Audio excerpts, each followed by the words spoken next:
And yeah, I just want to hurry up right now because point is, I just wanted to talk about something like worrying. We all worry in this life, and it becomes increasingly easy the more we don't know what to do with the world and all the information that it gives us. It becomes easier to kind of discern your paths the more you have still moments. Like, I struggle a lot overthinking. Like, it doesn't even happen where I even try and put myself in a situation where there's a lot to think about. It could literally be me washing dishes, and I could take forever because of the fact that there's so much happening in my head, and I'm just lost in it. So my point in all this is this problem that I have with overthinking.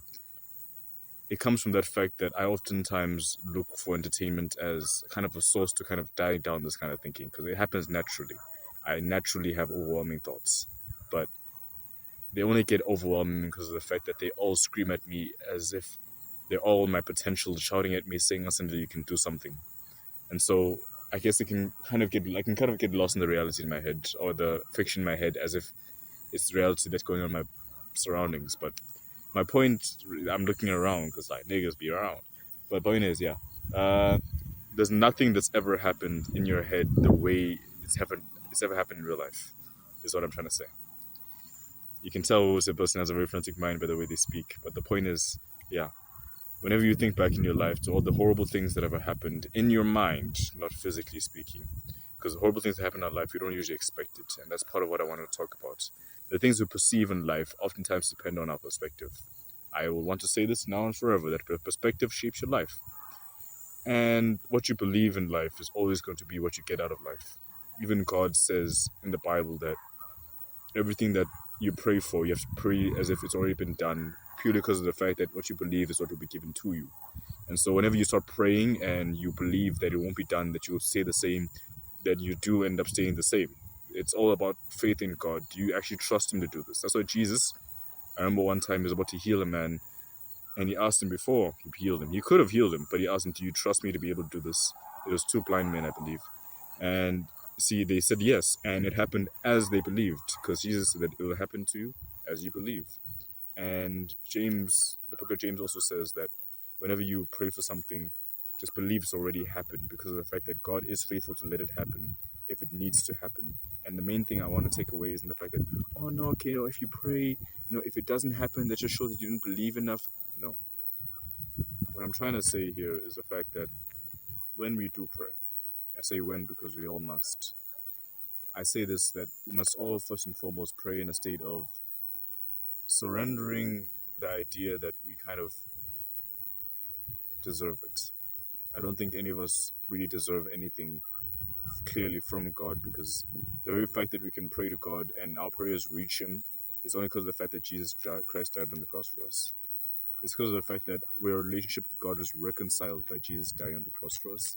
And so what I'm trying to say is, don't particularly limit your view on God. View it from the perspective of freedom, that because of the fact that you're freed and you start walking out, speak from the perspective that your chains have been broken.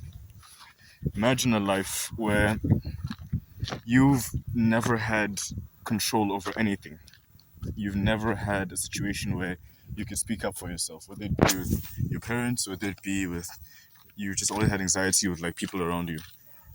Now you have the opportunity to talk to God, who will always listen to you, who will always hear you, because your prayers do reach him, even the ones that you feel like are imperfect. They will reach him. I'll start running now. And nothing is in vain when it's in God. Because even the book of Isaiah says, those who come to God and call upon the name of the Lord will not be disappointed. So, what's the message in all this? Because I know I'm running around in my head and also physically. Well, it's because of the fact that everything that's ever happened in your mind is never coming to fruition the way you think it has. Sometimes we think that life's kind of kicking our butts. Sometimes we feel like it's easier to look at the downsides of everything. And sometimes we feel like it's easier feeling anxiety. But the point is, the more God answers our prayers, the less thing we're supposed to worry about the fact that he won't answer them again. We're just supposed to trust the fact that he listens, one, and two, he answers our prayers within the regard of saying, I'm still working everything for your good. Dang, okay, so I'll just form a clear thought. My point is, with all this, is the fact that stop worrying so much. An easy advice to say, but practice it by this. Lord Jesus, whatever it is that is in my mind, God, that I want to happen, you know what I need. So I pray, God, you please help me to focus on what you have set forth. Because in the verse that I'm about to voice over, it says, we'll see the new thing that God has done. So stop worrying about the things that haven't happened or the things that have happened that make you feel guilty about your entire life. Look at the new thing God has done. He woke you up today. That's something that has purpose in it.